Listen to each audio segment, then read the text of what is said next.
A lot of investors love venture funds, but there are plenty of investors that don't like venture funds. They don't like investing in venture at all. The number one reason why investors don't like that is because of the perceived risk. Venture funds invest in startups. Startups have inherent risk. And so there's a perception of capital loss being a high percentage, although I think some of that has been debunked with recent data.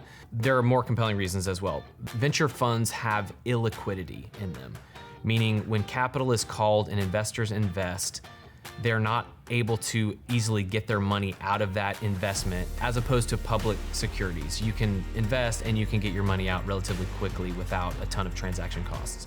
That's harder in a venture fund. There's also the perception of control. So some investors like venture funds because they don't have to have control, but some investors don't like that, right? They don't have a say. It's a blind pool of money. So they don't have a say over which investments are chosen. They don't have a say over how those investments are run or how those companies are helped operationally, and some investors don't like that. Another reason is that investors have to choose the general partner, the managers in which they invest, the venture funds in which they invest very carefully, because the predictability of the returns is so variable and so manager dependent that it's very possible to choose a bad manager and not have a good, high-performing venture fund. Whereas in some other investments for investors, the manager selection is not a big deal, right? Public securities, the difference between wealth manager returns is small between top decile and average.